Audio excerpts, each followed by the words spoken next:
Olá pessoal, bem-vindos ao P de Política. E hoje, como é o penúltimo dia útil do ano, eu queria fazer uma pequena análise aqui do governo Temer, tá certo? O governo Temer que começou lá em 2016, após o impeachment da presidente Dilma.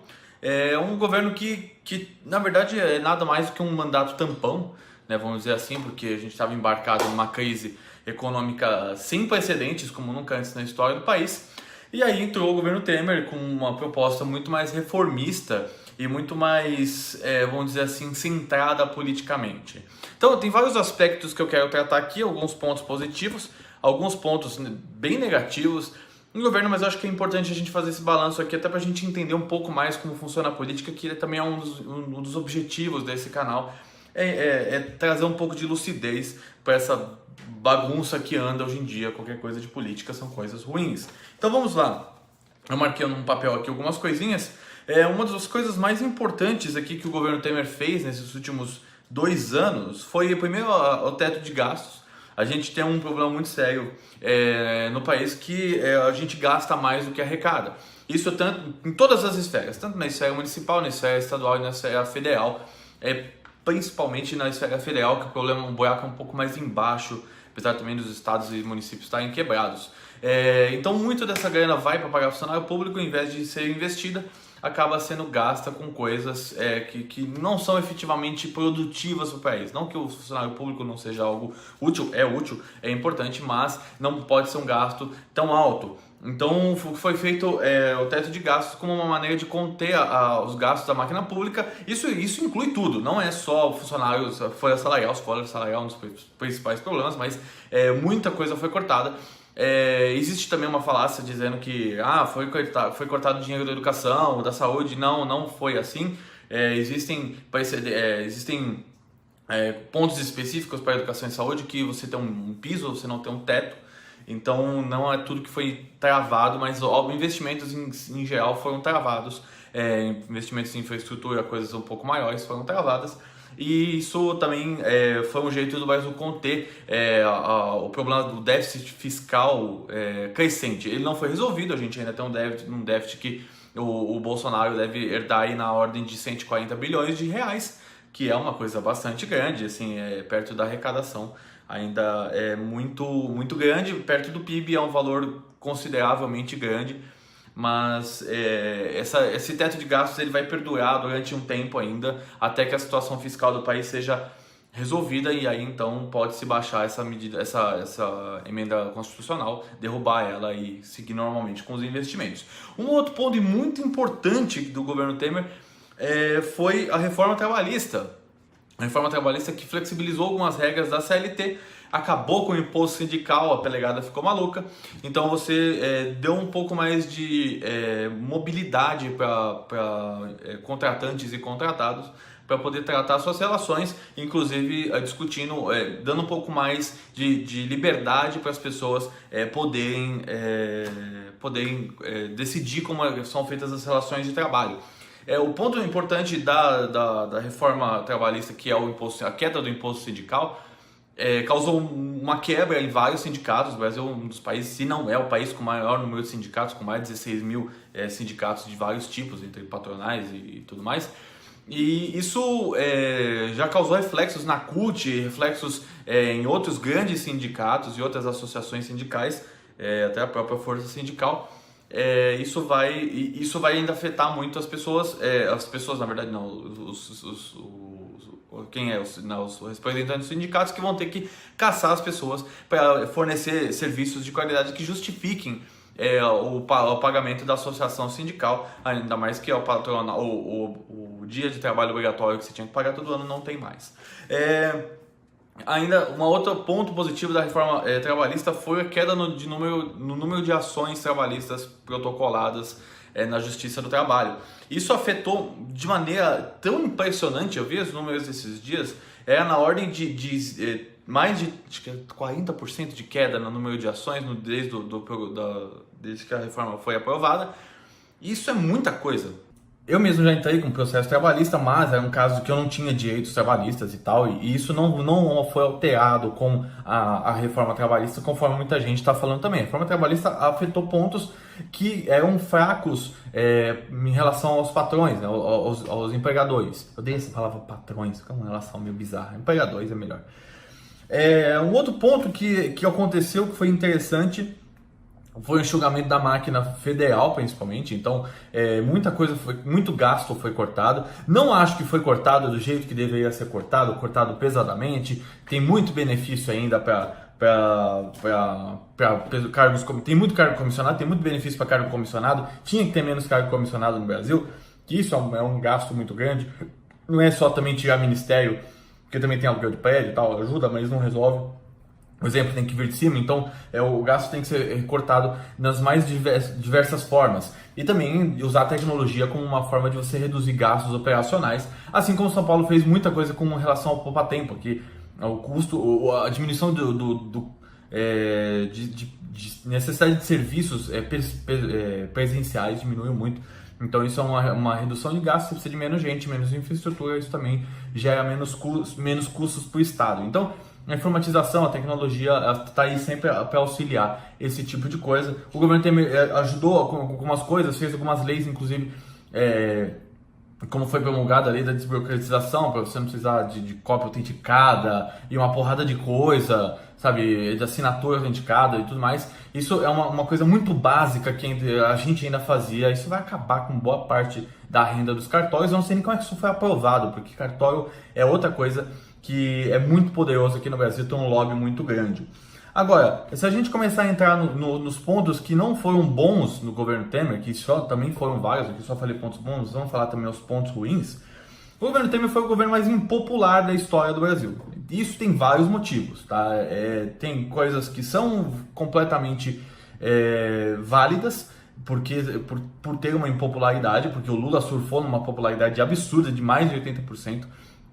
E por que o Temer teve uma popularidade tão grande? Bom, o Temer foi um governo reformista. Um governo reformista que teve bater de frente com muito lobby, e muito lobby de funcionário público, lobby de categoria, entre outras coisas, e sindical também. Então isso era meio óbvio que ele teria uma baixa popularidade. E ele ainda foi prejudicado por si próprio, muitas, né, por causa das denúncias que teve contra ele. Sobre o caso Joesley especificamente, do caso do Encontro às Escuras com o Joesley, que foi na verdade uma arapuca, né, montada. Aquilo ali, do ponto de vista jurídico, é um absurdo, por mais que eu acredite que o Temer tem sim a sua conta a pagar com a sociedade, não acredito que seja dessa forma. Então eu fui muito contrário na época que teve essa operação, com uma forma de gerar provas artificiais para incriminar o presidente, que eu acho que não tem necessidade de fazer isso para incriminar o Temer, que parece que ele está enrolado até o pescoço.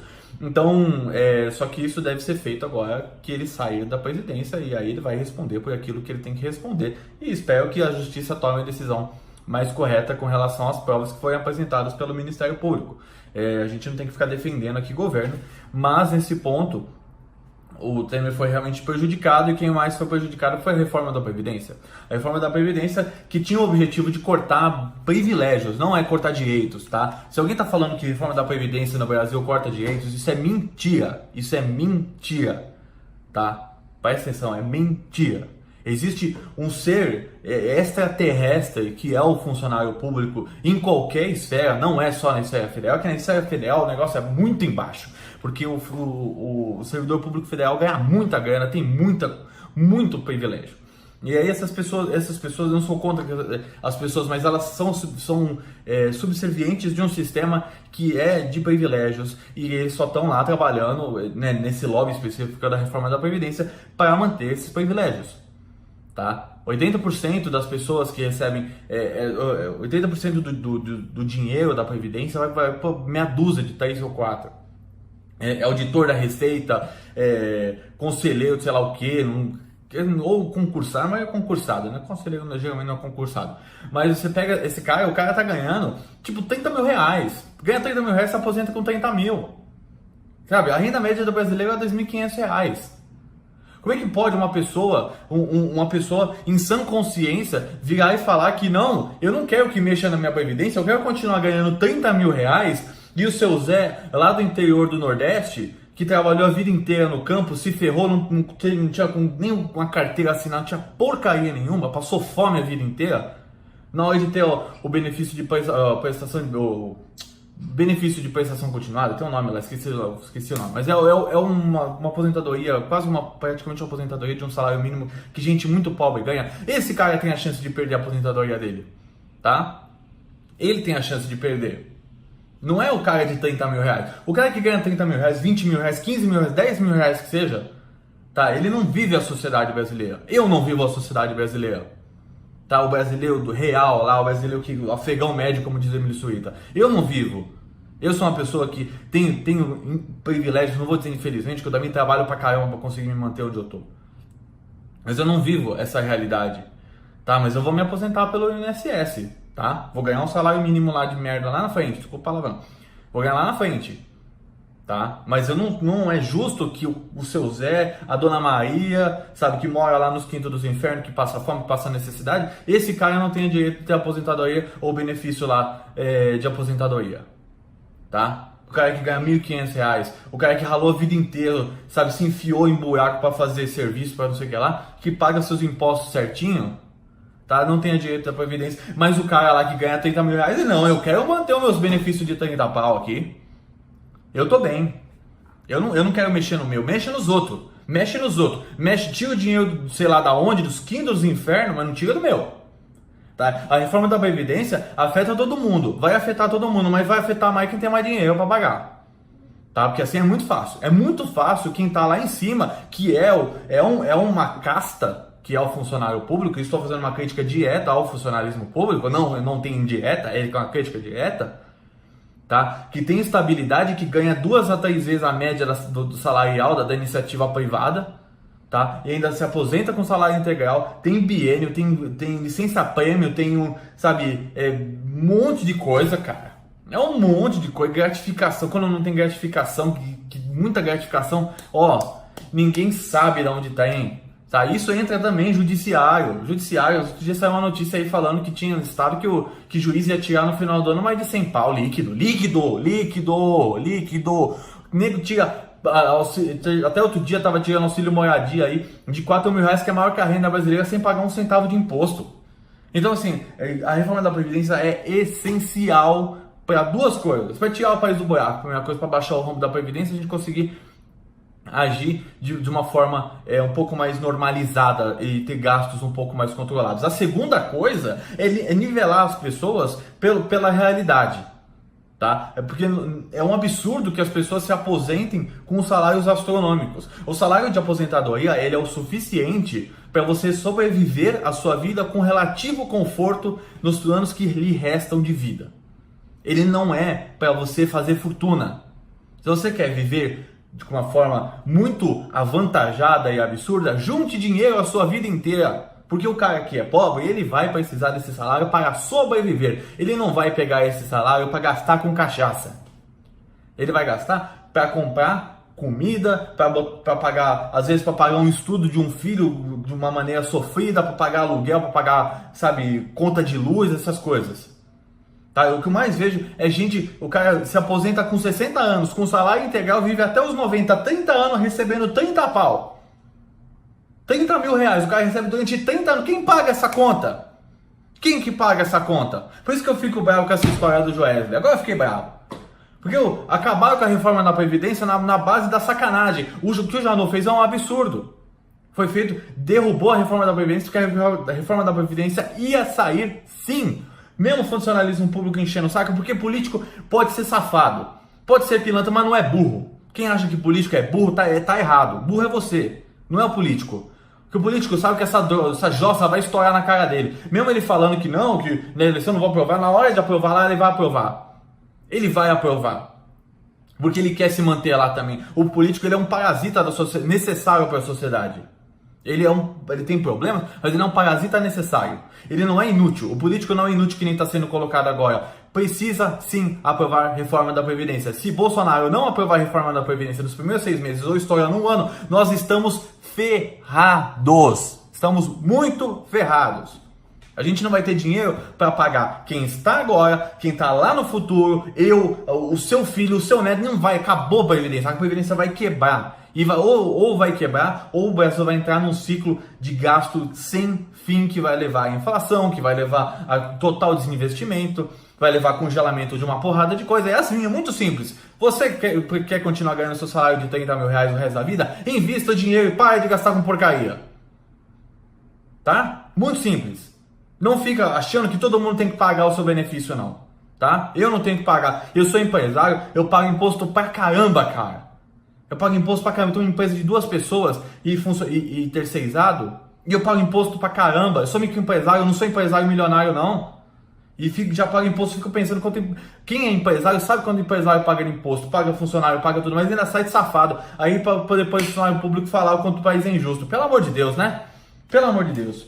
Outro ponto aqui pra gente finalizar essa história, outra coisa que prejudicou o governo Temer, greve dos caminhoneiros, tá? Foi se criando uma conjuntura, porque os caminhoneiros não admitiam, isso não, na verdade não foi uma greve dos caminhoneiros, foi um lockout, não aceitaram o aumento do preço do diesel por uma série de fatores, porque teve aumento de imposto lá atrás, a CID foi aumentada, o valor do dólar também estava variando muito, o preço do petróleo também estava variando muito, isso juntou tudo, o preço do diesel ficou subindo, e aí os caminhoneiros criticaram a forma de cálculo de preço baseado na cotação do dólar do dia, do petróleo do dia.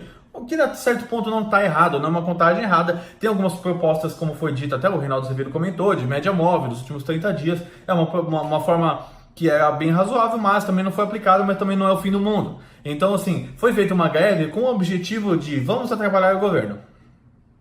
Ah, dói, é chato? É chato. Tá? O objetivo foi vamos atrapalhar o governo.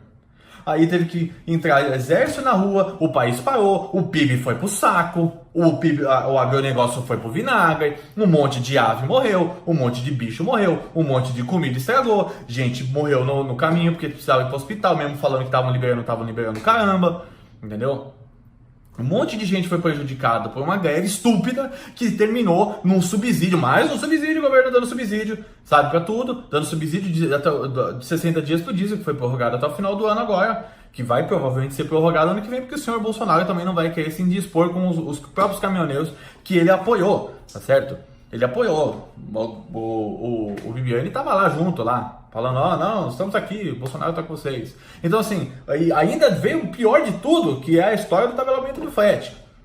O governo vai lá e assina um projeto, acho que foi uma medida provisória, preciso me lembrar qual tipo de instrumento legal foi utilizado, para basicamente tabelar o preço do frete, foi parar no Supremo, tá tudo enrolado lá, foi e voltou, isso que mandou voltar, e foi, e depois e aí ficou essa história toda, e não está decidida, é uma medida completamente antiliberal que vai ferrar a forma com que o frete é feito no Brasil. Existe uma demanda pequena perto da quantidade de caminhoneiros que existem. Isso foi devido a erros do governo, que financiou muito mais do que deveria caminhão, tentou fazer uma renovação na frota que não aconteceu, o cara comprou um caminhão a mais e continuou rodando com 2, e aí o cara tá no prejuízo. Aí agora assim, só que isso é um reflexo direto da falta de investimento em infraestrutura do país. Cadê a ferrovia? Cadê a ferrovia? Então, eu não vejo ferrovia.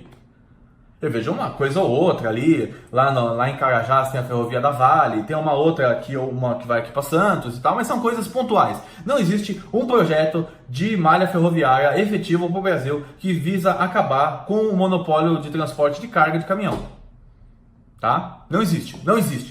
Não existe um plano aqui, não existe um plano aqui a colar, não existe um plano em 20 anos para acabar com essa palhaçada. Tá? Porque caminhoneiro, desculpa, eu não tenho nada contra o caminhoneiro, eu sei que tem muita gente honesta que trabalha, mas o caminhoneiro do ponto de vista de logística num país desse tamanho é a maior burrice que já fizeram. Isso aí é culpa do Juscelino, uma das culpas disso aí é do Juscelino. Juscelino resolveu rasgar o país de estrada porque ele quer investir na indústria automotiva.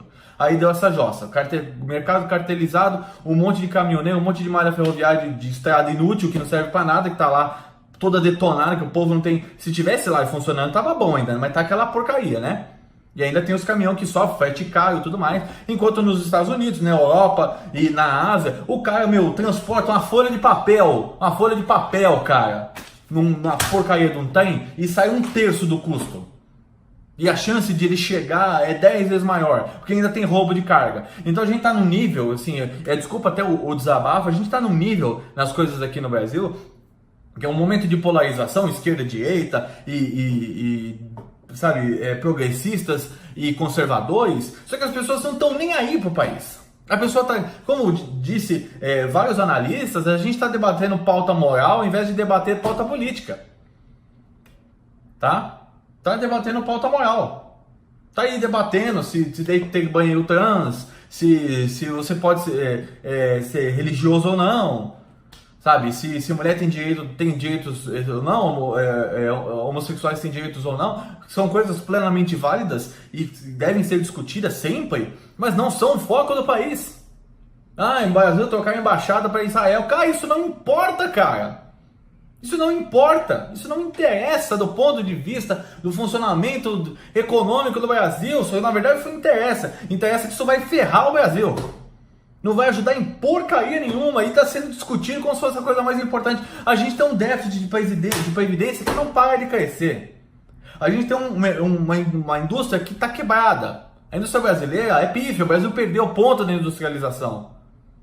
O Brasil não é um país industrializado e nem vai ser, porque a gente já passou desse ponto. A gente tem um mercado extremamente cartelizado. Sempre falei, 3 instituições reinam no Brasil, é a máfia, o monopólio e o cartel. Ponto! Pega aí, só escolher o setor e pensar. Tá, o governo ajuda isso, o governo Temer é culpado por várias coisas também, fez muita besteira, fez muita politicagem, melhorou o nível de governo do ponto de vista que é o governo do PT, o governo da Dilma, o governo do Lula, sim, mas em outras coisas também fez um monte de cagada. Ficou batendo cabeça com o negócio de denúncia um tempão, acabou com um monte de coisa. O Temer poderia ter sido um pouco mais inteligente, os assessores dele, ter afastado o ministro antes, poderia ter feito muito mais coisa e ficou empurrando com a barriga. Enquanto isso é uma culpa do Temer, que foi sendo deixado o Congresso de lado por uma série de coisas, não o Temer especificamente, mas o governo Temer como um todo, foram se discutindo muita coisa no Supremo, e hoje em dia o Supremo legisla mais que o Congresso. Aí agora o Congresso fica puto, meu Deus, o Supremo tá decidindo tudo. Mas meu filho, vocês vão fazer o seu trabalho? Existe uma coisa chamada vácuo de poder. Tá? O vácuo de poder ele não é permanente. O vácuo de poder ele é um estado transitório, ou seja, o vácuo de poder ele só está lá presente, que é a troca de alguém por outro. Então sai o legislativo, entra o judiciário logo em seguida. Mas assim, entrou, acabou, quando você vai ver o Supremo tá mandando no país. Tá? Então assim, a gente tem muitos desafios, eu vou fazer um vídeo falando sobre o governo do Bolsonaro, quais são os desafios, o que ele deve fazer, na minha opinião, para fazer o país progredir, apesar de ter vários pontos que do ponto de vista econômico, que são promissores, do ponto de vista da pauta maior, é horrível. Mas a gente vai discutir isso em outro vídeo. Então deixa o seu like, se inscreva aí no canal, diga aí o que você acha sobre o governo Temer e, por favor, não briguem nos comentários. Pense um pouquinho antes de falar, a discussão é sempre válida, não importa o lado que você tenha, a sua opinião é sempre importante. Um beijo e tchau!